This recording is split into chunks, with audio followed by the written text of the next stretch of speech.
오늘은 성령 강림 후 마지막 주일입니다. 모두 일어나서 조용한 기도 드리시면서 은혜의 보좌 앞으로 나아갑니다.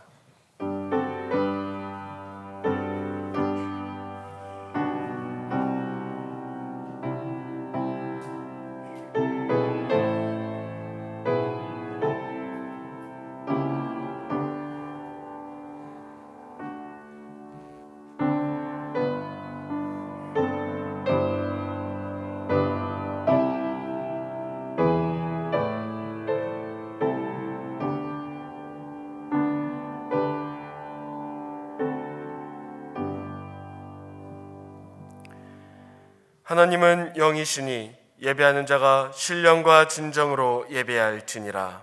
아멘. 경배찬송 27장입니다.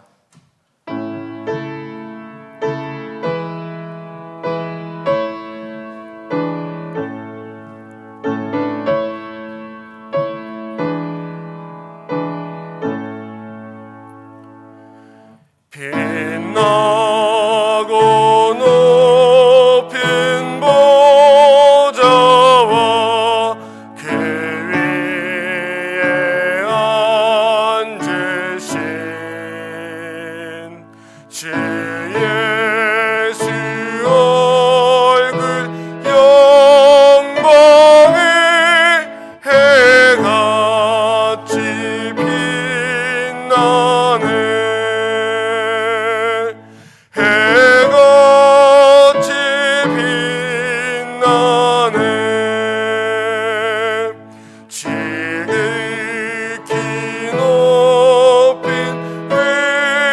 위엄과 한없는 자비를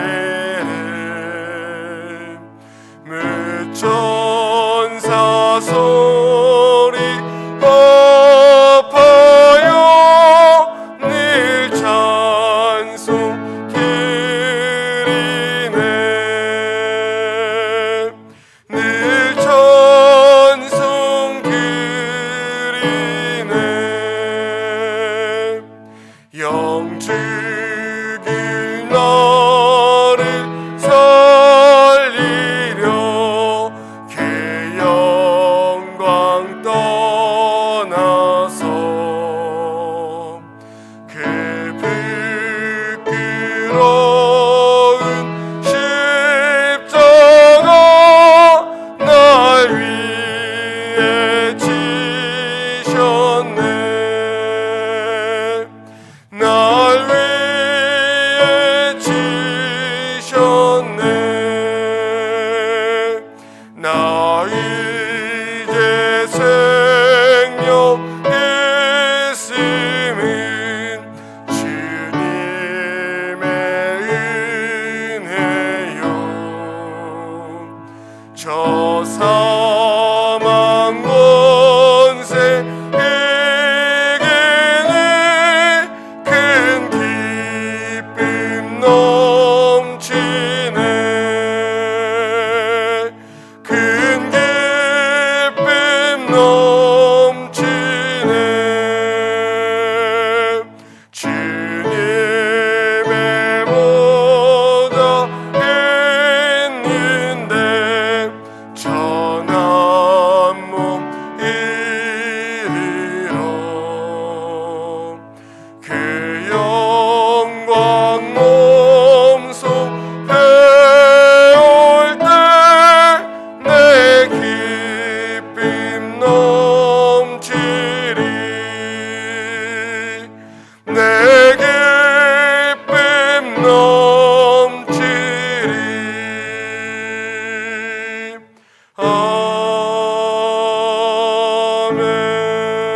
아멘. 하나님은 통회하는 마음으로 나오는 사람들을 물리치지 않으십니다. 이제 우리 모두 함께 진정으로 죄를 자복하는 기도를 통성으로 드립시다. 주님, 이 시간도 이 죄인이 감히 주님 앞에 섰습니다.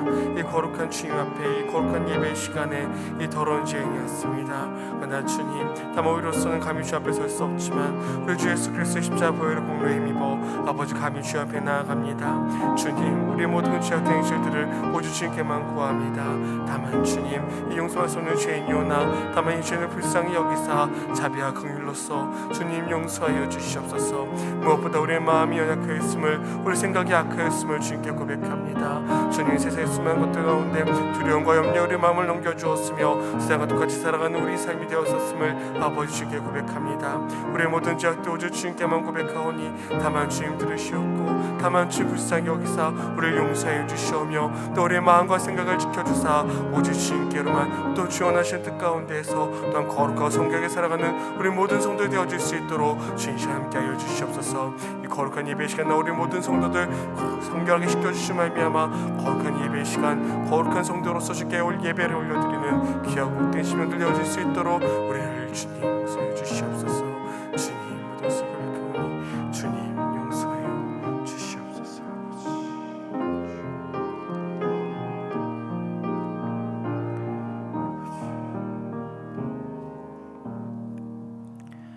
만일 우리가 우리 죄를 자백하면 그는 미쁘시고 의로우사 우리 죄를 사하시며 우리를 모든 불의에서 깨끗하게 하실 것이요. 아멘. 요한일서 1장 9절의 말씀에 의하여 여러분의 죄가 사하여졌음을 선언합니다. 아멘. 찬송어디의 교동문 35번 시편 84편입니다.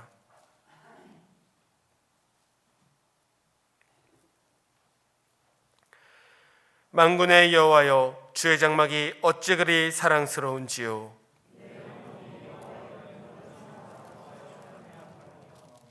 내 마음과 육체가 살아계신 하나님께 부르짖나이다. 주의 제단에서 참새도 제집을 얻고 제비도 새끼들 보금자리를 얻었나이다.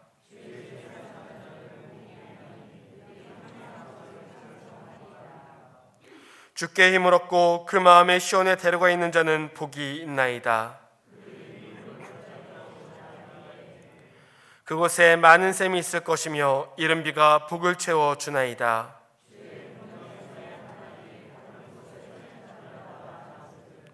악인의 장막에 사는 것보다 내 하나님의 성전 문지기로 있는 것이 좋사오니.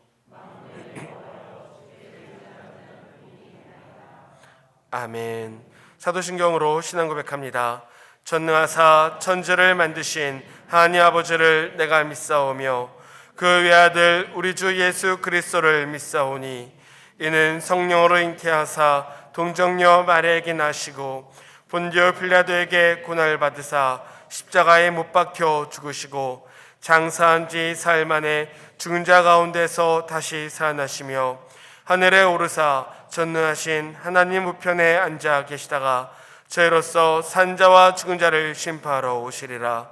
성령을 믿사오며 거룩한 공회와 성도가 서로 교통하는 것과 죄를 사하여 주시는 것과 몸이 다시 사는 것과 영원히 사는 것을 믿사옵나이다. 아멘. 사무엘하 4장입니다.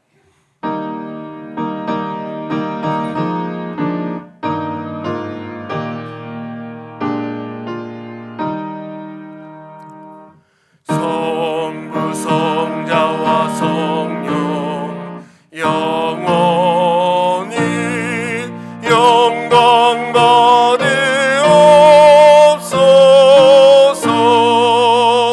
태초로 지금까지 또 길이 영원 무궁 성삼 있게 영광. 아멘. 모두 자리에 앉아주시기 바랍니다. 우리를 대표해서 여 900팀 팀장으로 수고하시는 이동숙 권사님께서 기도하시겠습니다.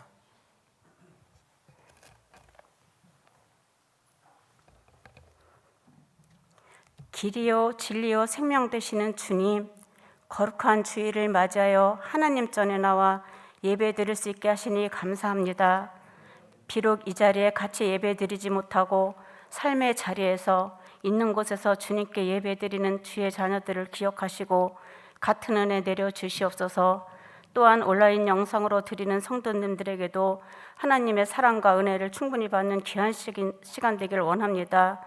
신령과 진정으로 드리는 예배에 주님 홀로 영광 받으옵소서. 아버지, 이 시간에는 우리의 깨끗한 심령을 위해 기도합니다.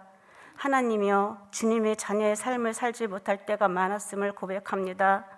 철옹성과 같은 쓴뿌리와 견고한 진으로 말미암아 형제 자매와 이웃을 사랑하지 못하고 나의 교만함과 의를 드러내며 살았습니다. 믿는 자의 삶을 살지 못하고 세상과 타협하며 소득 없는 분주함 속에 말씀도 있고 살았음을 고백하오니 용서하여 주시옵소서. 육신의 생각은 사망이요 영의 생각은 생명이라 하셨는데 영의 생각보다 육신의 평안함과 안일함을 구하며 나태하여 게으르게 지냈음을 부끄럽게 고백하오니 회개하는 마음에 새로운 영을 주시고 주님의 사죄하는 은총도 내려주시기를 원합니다. 매일 연약하여 죄에 넘어지는 우리의 연약한 인생에 주님의 사랑으로 이끌어 주시고 용서하여 일으켜 주시는 그 은혜로 살아가게 하심도 너무나도 감사를 드립니다. 이러한 우리에게 서로 사랑하며 믿음 생활할 수 있게 믿음의 형제 자매를 주시고 믿음 안에서 성장할 수 있도록 사랑하는 교문교회를 주심을 너무나도 감사합니다. 주님 뜻으로 세우신 교회가 화평하며 화목하며 든든히 서가길 기도합니다. 그래서 우리 교회는 은혜가 넘치고 성령 충만하여 진리의 말씀으로 주님 살아계심을 나타내는 능력의 교회의 힘을 믿습니다. 성도들 간에 서로 위로하며 세워가며 섬기며 교회가 든든히 세워져 가는데 협력하여 선을 이루는 우리 교회와 우리가 되기를 원합니다. 주님 함께하여 주셔서 주님 기뻐하시는 일에 우리 교회가 믿음으로 나아갈 수 있도록 우리 교회의 비전인 3,300의 비전과 땅끝 이스라엘의 회복을 위한 소망을 갖고 믿음의 눈으로 바라보게 하시옵소서. 그 일을 위하여 우리가 같은 말, 같은 뜻, 같은 생각, 같은 열매로 나아가게 하시고 각자 우리에게 주신 달란트와 물질로 섬길 수 있는 믿음의 믿음을 더하여 주시기를 바랍니다. 세상은 코로나로 인하여 많은 사람들이 일상의 평온이 깨지며 삶의 질서도 무너지고 먹고 사는 경제적인 부분까지 위협당하고 목숨까지도 위태로움을 느끼며 불안에 갇혀 삽니다. 정말 이러한 때 더욱 믿음에 굳게 설 수 있도록 우리의 심령에 주님만이 내주하여 주시옵소서.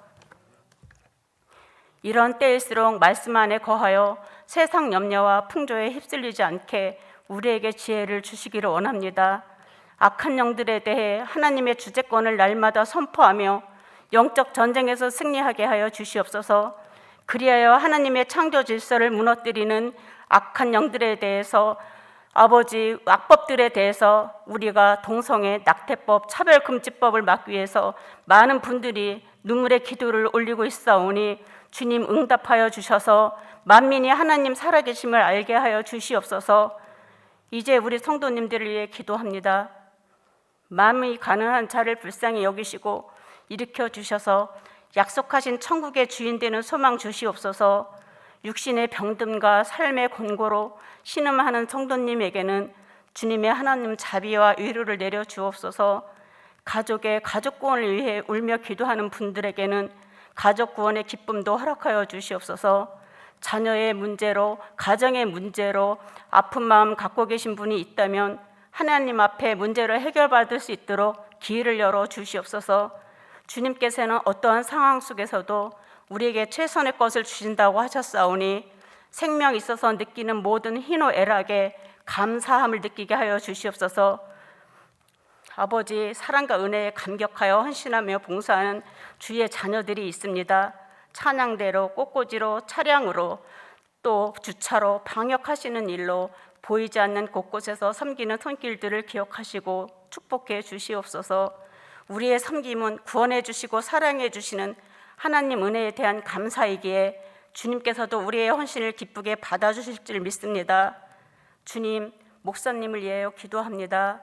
신종 바이러스로 인하여 갖가지 규제와 어려움 속에 대면 예배와 또 비대면 예배를 준비하며 성도님들을 위해 애절한 마음으로 기도하시는 담임 목사님, 성령의 능력과 지혜를 더하여 주셔서 몸된 교회와 성도님들을 위해 기도하실 때에 무엇 하나 부족함 없게 건강으로 물질로 축복하여 주시옵소서.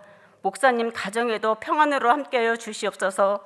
오늘 귀한 하나님 말씀이 우리에게 선포되어질 때 듣는 우리에게 성령의 충만함을 주사 성령과 능력의 말씀이 되게 하시고 우리의 삶이 변화되어 주님 자녀로 살아가는데 부족함 없게 하여 주실 줄 믿으며 우리를 구원하시는 주 예수님의 이름으로 기도드립니다. 아멘.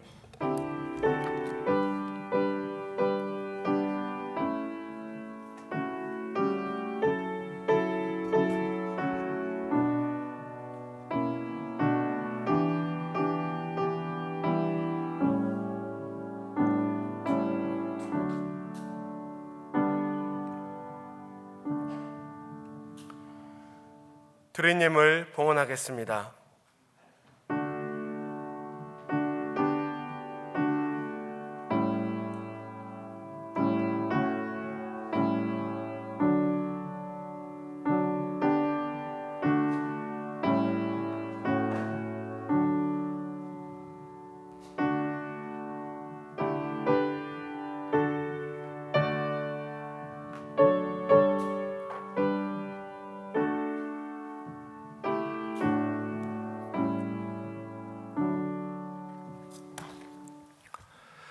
우리 함께 봉헌기도 드리십니다. 아버지 하나님, 사랑과 은혜에 감사드립니다. 참 어려운 시절이지만, 참 위험하고 힘겨운 시절이지만, 그래서 많이 지치고 많이 어렵고 두려운 시절이지만 여전히 하나님 우리와 함께 하심을 믿습니다. 오늘 이 시간 이 자리에 오심을 믿습니다. 이 자리에서 드리는 우리의 이 예배를 우리 하나님이 받아주심을 믿습니다. 또한 하나님이 우리와 함께 하사 이 위태로운 지경 속에서도 거센 풍랑이 일렁이는 바다 한복판 같은 참으로 어렵고 난감한 시절이라 할지라도 하나님이 함께 하여 주시기에 우리는 이 풍랑의 바다를 반드시 은혜로 건너가게 될 줄로 믿습니다. 그 믿음으로 아버지 앞에 위험한 시절에도 모여서 예배드립니다. 또한 예배를 준비하며 우리의 마음과 정성을 담아 예물을 준비했습니다. 어려운 시절이지만, 부족한 시절이지만 그럼에도 불구하고 하나님은 살아계시고 여전히 은혜는 하늘에서 물붓듯이 부으심을 믿기에 그 믿음으로 아버지 앞에 이 예물 올려드리오니 오 하나님 받아주시옵소서. 예물에 담겨있는 우리 성도들의 마음과 정성을, 무엇보다도 간절한 기도의 제목들을 받아주시옵소서. 또한 응답하여 주시옵소서. 위험한 감염병이 우리 성도들의 삶을 만지지 못하도록 역사하여 주시옵소서. 우리 성도들의 건강을 지켜주시고 가정을 지켜주시고 생업을 지켜주시옵소서. 이 나라 이 민족을 긍휼히 여겨주시사 또 불어닥친 이 환난의 위험 속에서도 벗어나게 하여 주시옵소서. 하나님이 함께 하시면 모든 것이 가능할 줄로 믿사오니 이 귀한 역사 이루어 하나님 앞에 영광 올려드리는 우리 교문교회 우리 모든 성도들 되게 하여 주시옵소서. 이 어려운 중에도 드리는 감사의 예물이 그 삶에서 열매와 결실로 풍성히 이어지게 하여 주시고 이 어렵고 힘든 중에도 올려드리는 11조 예물이 하나님 마음에 합한 예물, 온전한 11조가 되어 하나님이 약속하신 그 약속을 이루어 주시는, 쌓을 곳이 없도록 부어주시는 충만한 은혜가 임하는 귀한 예물 되게 하여 주시옵소서. 이 어려운 시절에도 비전과 소망을 담아 선교 헌금, 목조 헌금 올려드리오니 하나님 목적을 잃고 방황하지 않는 우리 교문교회 우리 성도들 되게 하여 주시고, 오히려 3,300의 비전으로 부흥하는 교회, 저 예루살렘 땅끝까지 나아가 선교하는 은혜로운 교회가 꼭 될 수 있도록 인도하여 주시옵소서. 거룩한 주일입니다. 예배드릴 수 있음이 기쁘고 감사해 주일 헌금 올려드리오니 하나님, 오늘도 하늘의 문을 열어주시고 은혜를 부어 주시옵소서.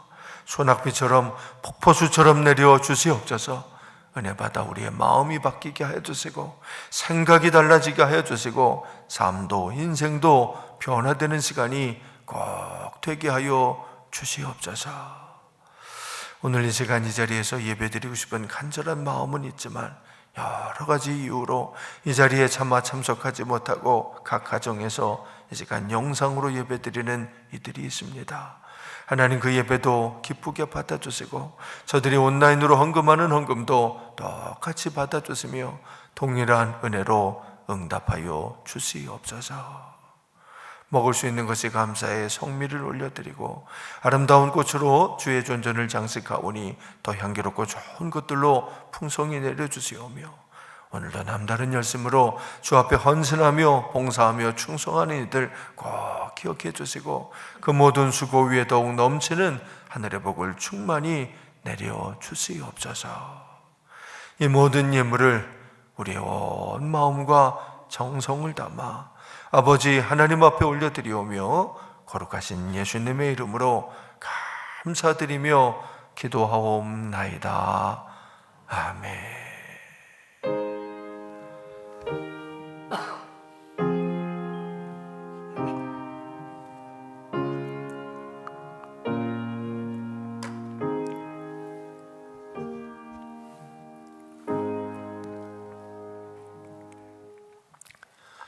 할렐루야. 우리 힘차게 화답합시다. 할렐루야. 여러분 반갑습니다. 참 잘 오셨습니다. 교문교회 오신 여러분을 진심으로 환영하고 또한 축복합니다. 우리 곁에 계신 분들하고도 환영의 인사를 나눠봅니다. 반갑습니다. 주님의 이름으로 환영하고 또한 축복합니다. 참 잘 오셨습니다. 코로나19의 감염병 재확산의 조짐을 보이고 있습니다. 어쩌면 이번 코로나19 사태 중에 가장 위험한 상황이 지금 다가오고 있는 것 같기도 합니다. 오랜 질병으로 인해서 많이 지치고 힘들지만 여러분 끝까지 이겨내시는, 사실은 끝이 다가와 있는 것 같아요. 끝이 다가오니까 더 기승을 부리는 게 아닌가 이런 생각이 듭니다. 이 병마와 싸워 승리하는 우리 교문교회 성도님들과 가정들이 꼭 되시기를 바랍니다. 여러분 감염병 예방을 위한 모든 조치에 최선을 다해 동참해 주시기를 바랍니다. 우리 교문교회는 지구상에서 가장 안전한 곳인 줄로 믿습니다. 근데 우리 교회가 안전하다는 이유는 교회 안에 코로나 병균이 없다는 얘기가 아니에요. 교회 안에 코로나가 설령 있다고 할지라도 우리 교문교회 모든 성도들은 완벽하게 방역 조치를 취하고 있다, 그런 뜻이에요. 그래서 지구상에서 방역 조치를 제일 잘하고 있는 곳이다 라고 하는 뜻이지, 지구상에서 제일 깨끗한 데라는 그런 데는 없습니다. 그런 뜻이 아닙니다.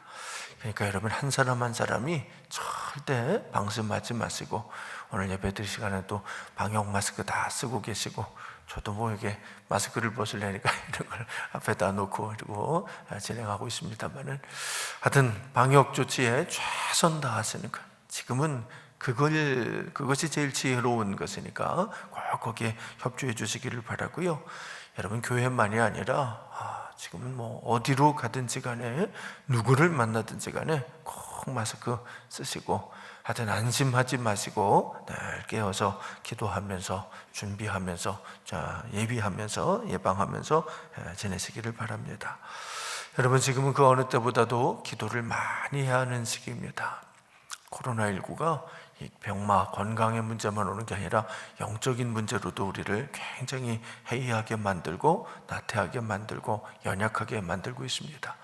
여러분 이럴수록 늘 깨어서 더 열심히 기도하는, 우리 새벽 기도회는 정상적으로 모입니다. 모여서 열심히 함께 기도해 주시기를 바랍니다. 선교회 총회 다음 주까지는 맞춰서 당회 보고할 수 있도록 해주시기를 바라고요. 선교회 약간의 조정이 있습니다. 선교회 표가 게시판에 있습니다. 참고해 주시기를 바랍니다. 예산 남으신 부서는 속히 반납해 주시기를 바라고요. 오늘 3부 예배 후에는 일정 협의회로 모이도록 하겠습니다. 수요 예배 때는 또 전교인 중보 기도회도 함께 하도록 하겠고요. 여러분 12월 10일 주일에 당회 및 구역회가 있습니다. 당회 준비 또 구역회 준비 잘 할 수 있도록 각 기관 및 선교회는 보고서 1년 보고서 올 1년은 참 많은 일을 할 수 없었던 해지만 그래도 어쨌든 보고서 잘 작성해 주시길 바랍니다. 우리 강단미화 위해서 망설이고 계시는 분들이 계시다면 속히 많이 신청해 주시기를 바라고, 또 세례 받기 원하시는 분도 신청하시고, 재단 헌화 얼마 빈칸이 없더라고요. 뭐 빈칸하고 상관없이 중복해서 신청하셔도 되니까 많은 분들이 좀 신청해 주시길 바랍니다. 또 교사도 모집하고 있습니다. 우리 기도원 찬양대에서 찬양대원을 또 모집하고 있습니다. 그럼 많이 좀 지원해 주시길 바라고요. 안타깝지만 오늘 수군한 다음엔 또 이 코로나 상황이 조금 진정될 때까지는 찬양대가 모이지 못할 수도 있겠습니다만, 그래도 어쨌든 많은 분들이 좀 지원해 주셔서 뭐 잠시 잠깐 못 모이는 거지 안 모이는 게 아니니까 협조해 주시고 많이 지원해 주시기를 부탁을 드립니다. 우리 교문교회도 수험생들이 있고 명단이 주보에 계속 올라오고 있지요. 우리 수험생들 참 어려운 중에 이제 대학 입학 수능 시험 치르는데 위해서 많이 기도해 주시기를 바랍니다.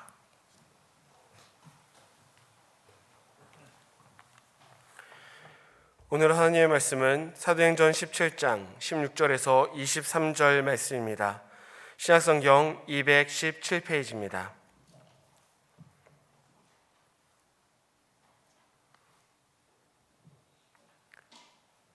사도행전 17장 16절에서 23절 말씀을 봉독해 드리겠습니다.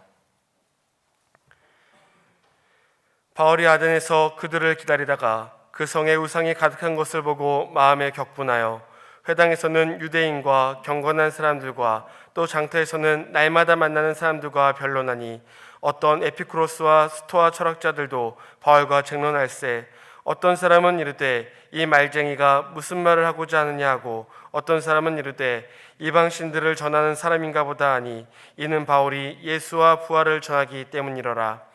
그를 붙들어 아레오바고로 가며 말하기를, 네가 말하는 이 새로운 가르침이 무엇인지 우리가 알 수 있겠느냐?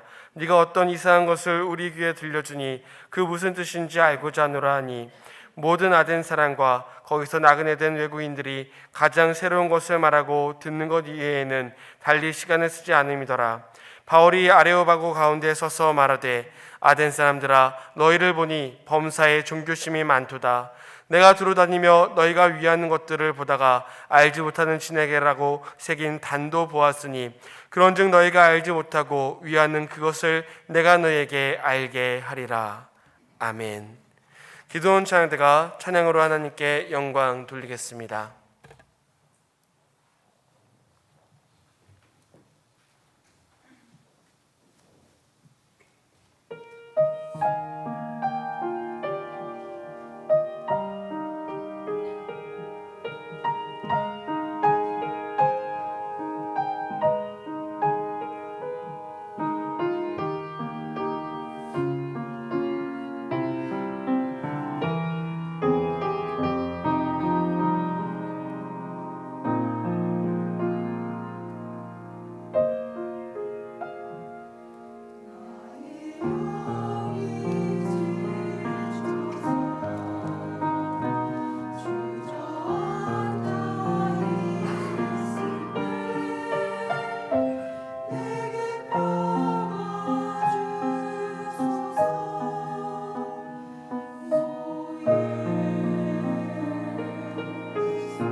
아멘.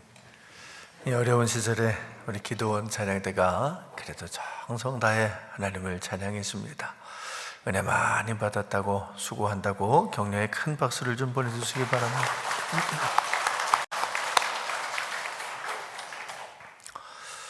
지난 10월 31일에 우리나라 전 국민이 크게 우려했던 일이 있었습니다.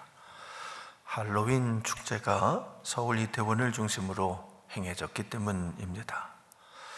코로나19의 확산으로 모두가 큰 고통을 겪고 있는 위중한 상황에서 철없는 사람들이 특별한 의미도 없는 서양 명절을 기념하며 위험한 파티를 즐겼던 겁니다. 여러분이 할로윈 대위, 여러분은 그날이 어떤 날인지 아십니까? 유럽에 기독교가 들어오기 전에, 아주 옛날이죠. 기독교가 들어오기 전에 그날에는 죽은 사람들이 귀신이 되어서 살아나는 날이다라고 생각을 했던 날입니다. 귀신들이 막 살아나가지고 살아있는 사람들을 괴롭히고 다니는 날이라는 거지요. 근데 그날 그 귀신들에게 시달리지 않으려면 자기도 귀신인 척하고 있어야 된다는 거예요. 그래서 귀신 분장을 하고 있어야 귀신이 와서 괴롭히지 않는다, 그런 얘기입니다. 그래서 귀신이 두려워서 귀신처럼 꾸미는 날인 거지요. 참 기가 막힌 일입니다.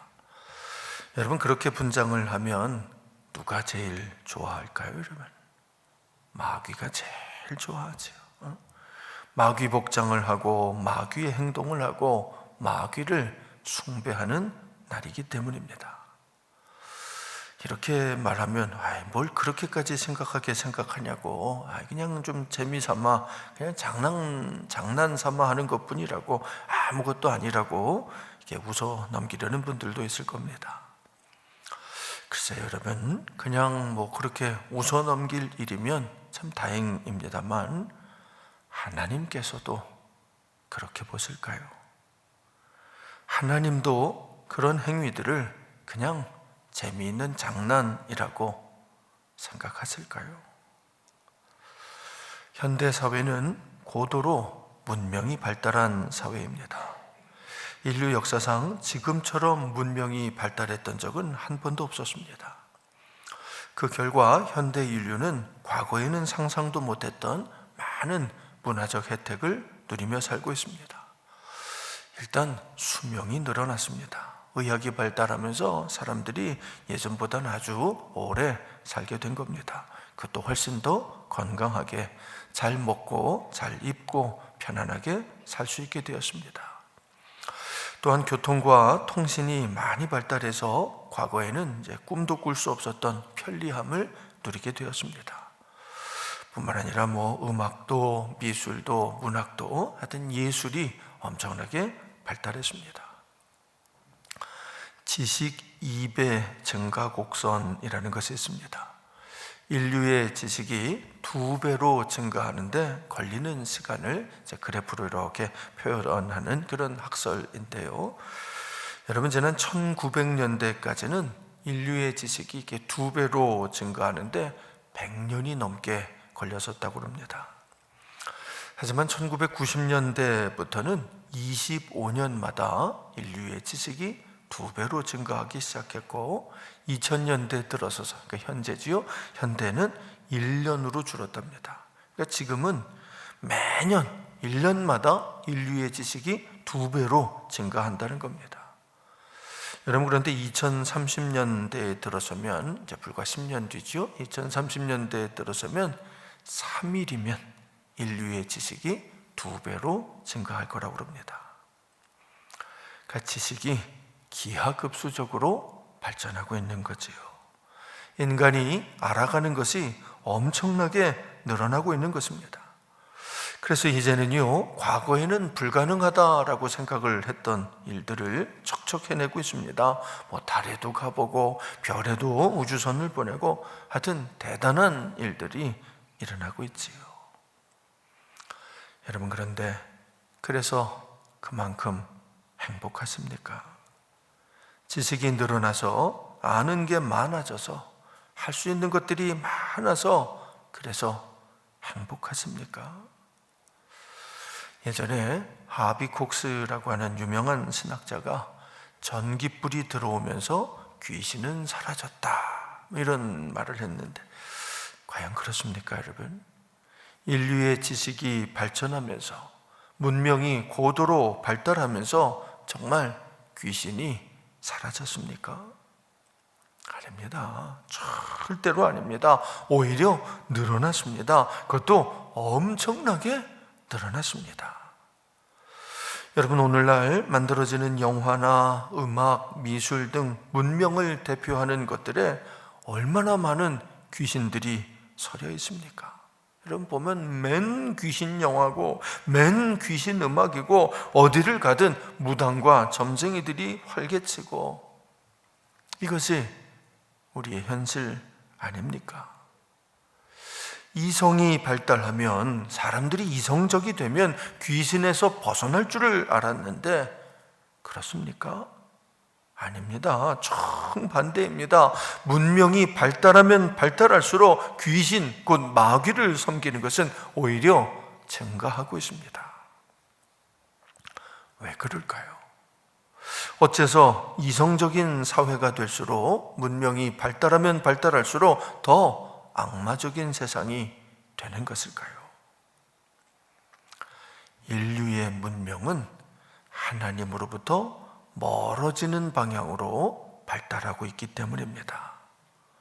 여러분, 이 문명은 하나님을 향해 가는 것이 아니고 하나님으로부터 멀어지는 것이기 때문입니다.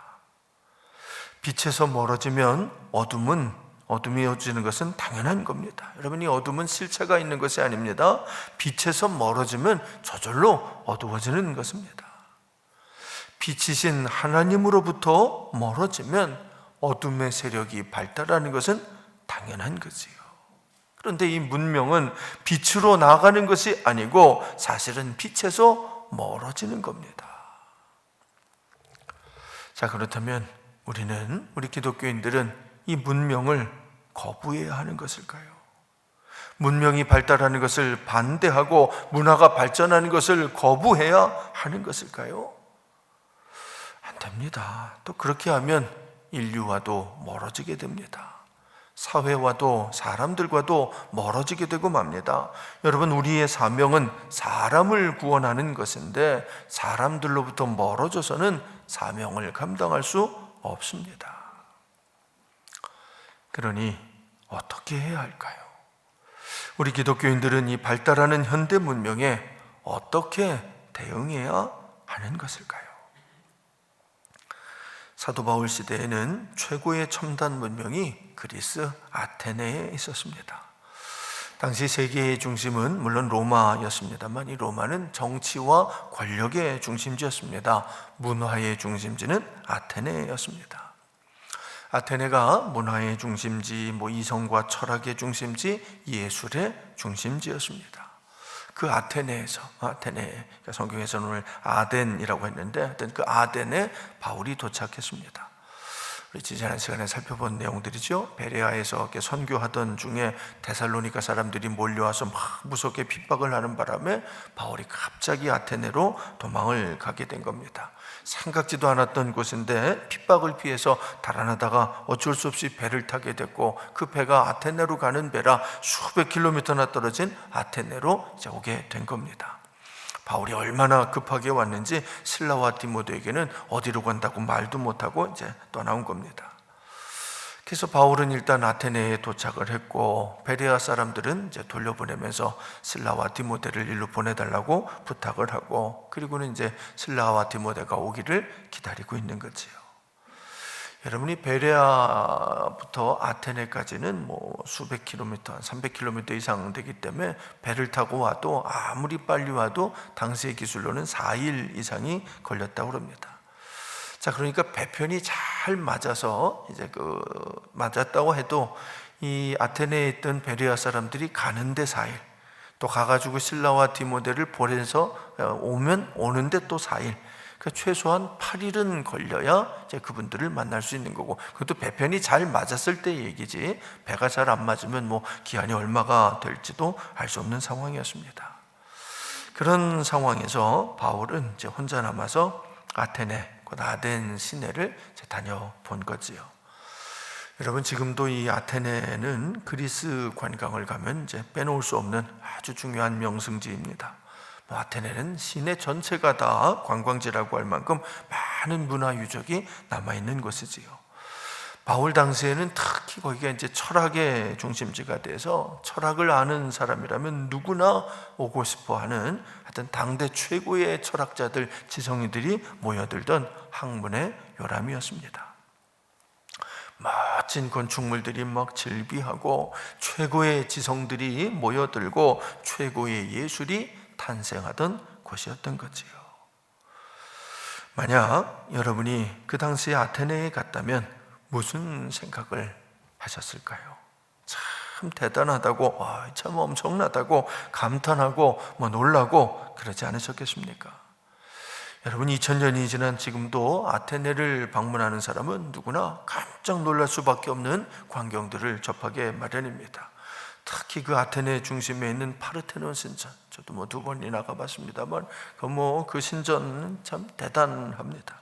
일단 크기가 엄청나기도 하고 또 예술적 가치가 대단하다고 그러네요. 그래서 거기 가면 가이드가 그 앞에서 얼마나 할 말이 많은지 몰라요. 이게 무슨 기둥이 곡선으로 돼 있다느니 뭐래나 도리아 양식이라나 하여튼 뭐저면서 한참을 설명을 합니다. 하여튼 그곳에 바울이 도착한 겁니다. 홀로 떨어져서 그 아테네에 도착한 거지요. 그래서 며칠 동안을 바울이 다녀봤는데, 여러분, 그때 바울은 무슨 생각을 그곳에서 하셨을까요? 자, 우리 16절 말씀을 같이 읽어봅니다. 시작. 바울이 아덴에서 그들을 기다리다가 그 성에 우상이 가득한 것을 보고 마음에 격분하여. 바울은 마음에 격분했다라고 그랬습니다. 여러분이 격분이라는 말의 원어가 파록시노라는 말인데 매우 화가 났다, 크게 분노한다, 그런 뜻입니다. 그렇습니다. 바울은 아테네에서 분노했습니다. 아주 크게 화가 났습니다. 당대 최고의 문명을 바라보면서, 당대 최고의 지성들을 만나면서, 당대 최고의 예술을 접하면서, 그러나 바울은 격분했습니다. 왜? 그 성에 우상이 가득했기 때문입니다. 여러분, 그러니까 당대 최고의 문명이라는 아테네 문명이 사실은 우상을 섬기는 문명이었던 겁니다. 당대 최고의 지성이라는 아테네의 철학도 사실은 우상을 숭배하는 철학이었던 거지요. 당대 최고의 예술이라는 아테네의 예술도 사실은 우상을 찬양하는, 악마를 찬양하는 예술이었던 겁니다.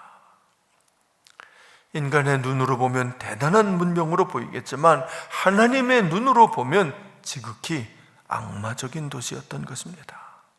그렇습니다. 영적인 눈으로 보면, 영안을 열고 보면 아테네는 마귀를 섬기는 악마의 숭배지였던 겁니다. 그래서 격분한 겁니다. 그래서 크게 화가 난 겁니다. 여러분, 그런데 만약 바울이 서울에 오신다면 어떤 마음이 드실까요? 화려하고 웅장하고 대단한 수많은 건축물들과 첨단의 문명을 보면서 바울은 어떤 생각을 하실 것 같습니까? 참 대단하다고 깜짝 놀라고 감탄하실 것 같습니까? 아니면 아테네에서처럼 격분하실 것 같습니까? 아브라함 당시에는 최고의 문명이 소돔과 고모라에 있었습니다. 여러분, 소돔과 고모라가 그 당시 당대 최고의 문명이었습니다. 그런데 똑같이 소돔과 고모라를 바라보면서도 아브라함과 롯은 전혀 다르게 바라봤습니다. 롯의 눈에는 그곳이 에덴 동산처럼 보였습니다. 낙원처럼 보인 겁니다. 그래서 그곳에서 살고 싶어서 아브라함을 미련 없이 떠나버리고 말았습니다. 하지만 아브라함의 눈에는 소돔과 고모라가 어떻게 보였을까요? 하나님의 심판이 임박한 끔찍한 죽음의 도성, 우상들이 가득한 악마의 도성으로 보였습니다. 오늘 아테네를 바라보는 바울의 심정도 그와 같았던 겁니다. 우상들이 가득한 우상의 도시, 악마를 숭배하는 악마의 도시, 임박한 심판이 임박한 멸망의 도시로 보인 거지요. 오늘 현대 문명이 여러분에게는 어떻게 보이십니까? 참 대단하고 참 엄청나고 그래서 한없이 좋아 보이십니까? 즐비한 고층 아파트들이, 현대식 고층 수많은 빌딩들이, 그리고 밤을 모르는 불야성의 거리들이 좋아 보이십니까? 롯이 그랬던 것처럼 에덴 동산처럼 보입니까? 낙원처럼 멋지게 보이십니까? 아닙니다. 영안을 열고 하나님의 눈으로 다시 바라보면 절대로 좋게 보일 수가 없습니다. 여러분, 서울도 우리 구리시도 세상 어디든 문명이 발달한 곳이라면 모두가 다 우상들이 가득한 악마의 도시로 보여야 합니다. 왜냐하면 인간의 이성은 발달하면 할수록 하나님과는 점점 더 멀어지는 것이기 때문입니다. 인간의 문명은 발전하면 발전할수록 하나님을 부인하고 하나님으로부터 벗어나려는 것이기 때문인 겁니다. 참담한 것은 하나님은 그렇게 부인하면서도 마귀는 또 좋아한다는 겁니다. 마귀는 숭배한다는 거지요. 여러분, 이것이 문명의 특징입니다. 고도로 문명화된 곳일수록 우상이 가득하고 악마적이 된다는 겁니다. 그래서 교만해지고, 그래서 음란해지고, 그래서 사악해집니다. 하지만 그러면서도 부끄러운 줄을 모릅니다. 그런 짓들을 하면서도 두려워할 줄을 모르는 거지요. 사실 이 성적인 타락은 수천 년 전이나 지금이나 동일하게 존재하는 것입니다. 하지만 여러분, 예전에는, 문명이 발달하기 전에는 그래도 부끄러운 줄은 알고 있었습니다. 하지만 문명이 발달하면서, 이성이 발전하면서 자유라는 이름으로 부끄러움조차 없어지고 말았습니다. 올해는 그래도 코로나로 인해서 열리지 못했습니다만 매년 여름이 시작될 무렵이면 이 동성애자들이 시청 광장을 아주 점령하곤 합니다. 여러분, 근데 그게 우리나라만이 아닙니다. 수많은 나라들이, 특히 이 문명이 고도화된 나라일수록, 그런 도시일수록 더욱더 그런 것이 기승을 부리곤 합니다. 예전에도 그런 사람들이 없었던 것은 아닙니다만, 여러분, 예전에는 부끄러워하고 두려워할 줄은 알았는데 이제는 당당하기만 합니다. 사랑하는 성도 여러분, 여러분의 눈에는 동성애가 어떻게 보이십니까? 아름다운 사랑입니까? 인간의 자유입니까? 사랑에는 그 어떤 제약도 없어야 한다고 생각하십니까? 여러분, 그렇다면 하나님은 어떻게 보실까요? 하나님의 눈에도 그것이 아름답게 보일까요? 여러분, 성도는 믿음으로 사는 사람입니다. 말씀을 믿는 믿음으로 살아가는 사람입니다. 여러분, 그렇기 때문에 우리에게는 우리의 눈이 아니라 하나님의 눈이 중요한 겁니다. 내가 보기에 어떠한가가 아니라 하나님께서 보실 때 어떠하실까, 이것이 가장 중요한 겁니다. 여러분, 하나님의 눈에 악하게 보이면 그건 악한 겁니다. 인간의 눈에 어떻게 보일지라도 하나님이 악하게 보시면 그건 악한 겁니다. 그게 선악과의 문제입니다. 인간이 선악과를 범하기 전에는 하나님의 눈이 우리의 눈이었습니다. 하지만 선악과를 범한 후부터는 하나님의 눈과 우리의 눈이 달라졌습니다. 그래서 이제는 내가 보기에 선한 것이 선한 것이 됐고 내가 보기에 악한 것이 악한 것이라고 생각하게 된 것입니다. 그게 이성의 출발점입니다. 그게 문명의 시작입니다. 하나님을 떠나 바벨탑을 쌓기 시작하는 겁니다. 하나님이 없는 세상을 꿈꾸기 시작하는 겁니다. 그게 원죄입니다. 죄는 거기서 시작되는 겁니다. 선과 악을 스스로 판단하는 겁니다. 선과 악을 내 시각에서, 내 관점에서 판단하는 것입니다. 하지만 성령님이 임하시면, 그래서 영안이 열리면 눈이, 관점이, 생각이 달라집니다. 그래서 전에는 좋게 보이던 것들이 이제는 악하게 보이고 추해 보이고 불쌍하게 보이게 됩니다. 여러분의 눈에는 세상이, 고도로 발달한 이 현대 문명이 어떻게 보이십니까? 이성이라는 명목으로 하나님을 무시하고 우상을 찬양하는, 악마를 찬미하는 이 첨단 문명이 어떻게 보이십니까? 바울의 눈에는, 성령 충만한 사도 바울의 눈에는 너무너무 화가 나게 보였습니다. 격분할 수밖에 없게 보였습니다. 여러분, 그래서 바울이 어떻게 했을까요? 너무 화가 나서 다 그냥 때려 부셨을까요? 도끼를 가져와서 그냥 단군상의 목을 자르고 법당에 들어가서 불상에다가 막 빨간 페인트로 십자가를 긋고 그랬을까요? 소리 높여서 큰 소리로 기도하면서 막 저주를 퍼부었을까요? 하나님의 심판을 선언하며 회개하지 않으면 다 죽게 될 거라고 위협했을까요? 아닙니다, 여러분. 그러면 그것 역시 마귀에게 이용당하는 겁니다. 그러면 마귀들만 더 좋아할 것이기 때문입니다. 저주가 있고 싸움이 있고 분열이 있는 곳에는, 미움과 분노가 난무하는 곳에는 마귀만 더 역사하는 겁니다. 주님은 그러지 않으셨습니다. 주님은 그들을 위해 십자가에 달리셨습니다. 그들을 위해 대신 벌을 받으신 겁니다. 세상과 싸울 힘이 없어서가 아니고 그렇게 해서는 세상을 구원할 수 없기 때문에 그러신 겁니다. 그렇습니다. 주님은 그들을 미워하지 않으셨습니다. 그들을 저주하지도 않으셨습니다. 그저 불쌍히 여기고 어떻게든 그들을 구원하시려고 십자가도 마다하지 않으셨습니다. 오늘 바울도 그랬습니다. 비록 마음에서는 격분이 일어났지만 그럼에도 불구하고 바울은 그들에게 다가갔습니다.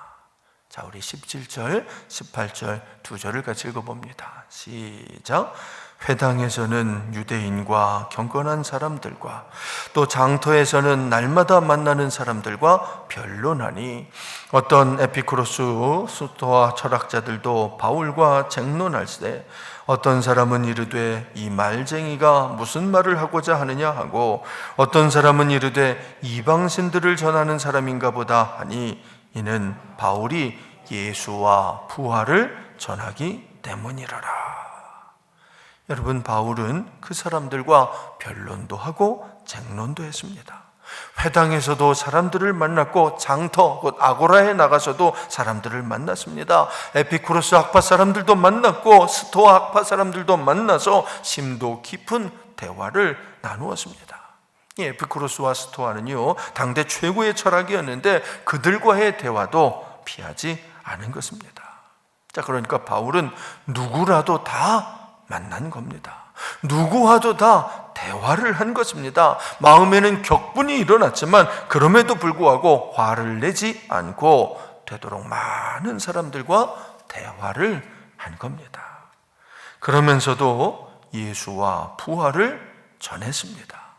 복음을 전한 것입니다. 하지만 그들은 그런 바울을 말쟁이라고 조롱했습니다. 여러분, 말쟁이라는 건 허풍쟁이라는 뜻입니다.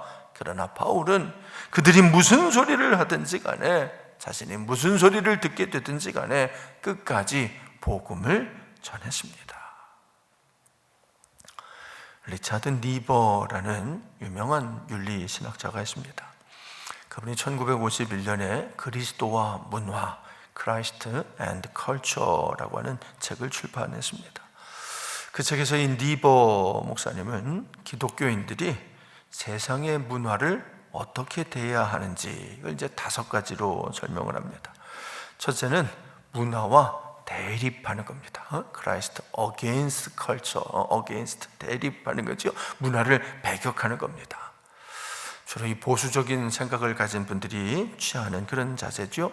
문화를 거부하고 공격하는 겁니다. 넌 잘못됐어, 그러는 거지. 둘째는 반대로 문화를 수용하는 것입니다. 그냥 세상의 문화, 아이 좋지, 그러고 따라가는 겁니다. 세 번째는 문화를 아래로 보는 겁니다. 에이, 저 하급한 것들. 그래서 가르치려고 그러고 교정하려고 하는 것입니다. 네 번째는 무시하는 겁니다. Christ and Culture입니다. 문화는 문화고 교회는 교회고 무슨 상관이 있어? 서로 상관하지 않으면 되지, 그러는 거지. 마지막 5번째는 문화를 변화시키는 겁니다. Christ, the transformer of culture. 트랜스포머, 변화시키는, 예수님처럼 세상에 들어간다는 겁니다. 문화 속으로 들어가는 겁니다. 들어가서 바꾸는 겁니다. 들어가서 변화시켜내는 겁니다. 여러분은 이 중에 어떤 것이 옳다고 보십니까?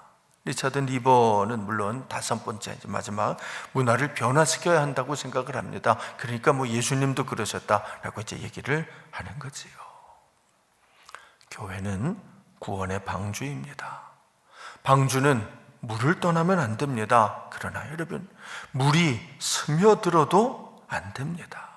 물이 스며들면 방주가 침몰하고 맙니다. 세상은 언제나 타락하는 것입니다. 세상의 문명은 언제나 악마적인 것입니다. 문명은 빛을 향하지 않습니다. 오히려 빛이신 하나님으로부터 멀어질 뿐입니다. 하지만 그렇다고 해서 세상을 등져서도 안 됩니다. 이 참 어려운 겁니다. 세상 가운데 있으면서도 세상에 물들지 않고 오히려 세상을 변화시켜 내야 하는 거지요. 그것이 바로 우리의 사명, 그것이 바로 우리 성도들의 사명인 것입니다. 우리 함께 기도합니다. 아버지 하나님, 혼란한 악마적인 시대를 살고 있습니다. 첨단의 현대 문명은 온통 우상투성입니다. 어찌하면 좋습니까? 하나님, 우리에게 지혜와 능력으로 더하여 주셔서 이 어두운 세상에서 우리 일어나 빛을 발하게 하시고, 이 썩어가는 세상에서 우리가 소금되어 맛을 내게 하여 주시옵소서. 하여 썩은 세상을 오히려 변화시켜 나가고 우리 영혼을 구원할 수 있는 사명 감당하는 구원의 방주가 되는 우리 교문교회, 우리 성도들 되게 하여 주시옵소서. 예수님 이름으로 기도드립니다. 아멘.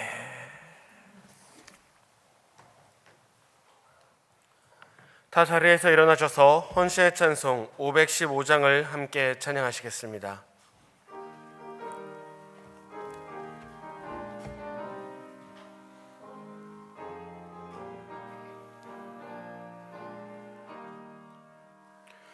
눈을 들어 하늘 보라. 어지러운 세상 중에 곳곳마다 상한 영의 탄식 소리 들려온다. 빛을 잃은 많은 사람, 길을 잃고 헤매이며 당자처럼 계지나니 믿는 자여 어이할꼬. 눈을 하늘 보라. 어두워진 세상 중에 외치는 자 많건만은 생명수는 말라서라.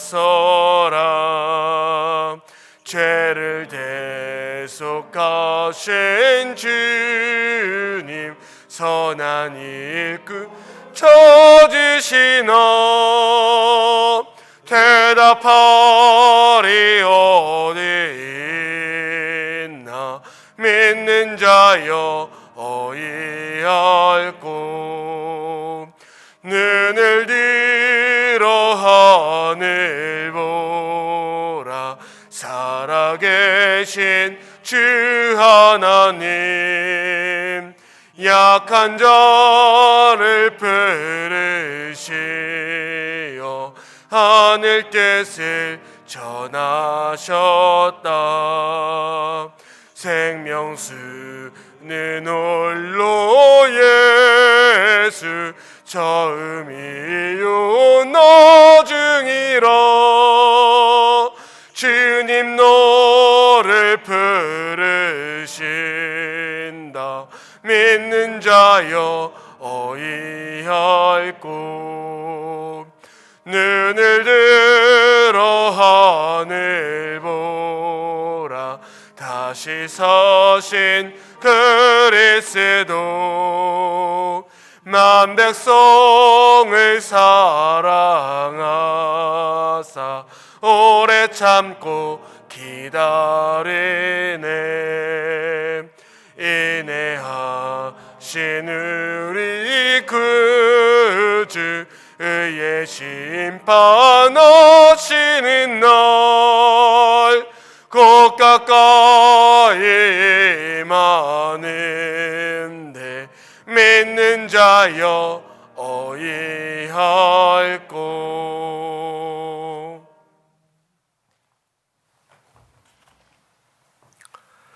지금은 수많은 죄와 수많은 허물로 인해서 영원히 멸망당할 수밖에 없었던 우리를 불쌍히 여기사 하늘의 영광 보좌를 버리고 이 땅이 어둡고 낮은 곳에 내려와 나의 모든 죄를 내 대신 감당하시고 십자가에 달려 죽으심으로 나를 구원해 주신 우리 주님 예수 그리스도의 구원의 은혜와 내가 누구라고, 내가 무엇이라고 나 같은 자를 위해서도 사랑하시는 독생자 외아들을 아끼지 않고 보내주신 우리 하나님 아버지의 그 극진하신 사랑하심과 우리가 아무리 어리석고 미련하게 굴어도 절대로 우리를 버리지도 떠나지도 아니하시고 언제나 우리와 함께 하시며 끝까지 우리를 지켜주시고 끝내 우리를 구원해 주시는 성령님의 역사, 그 놀라운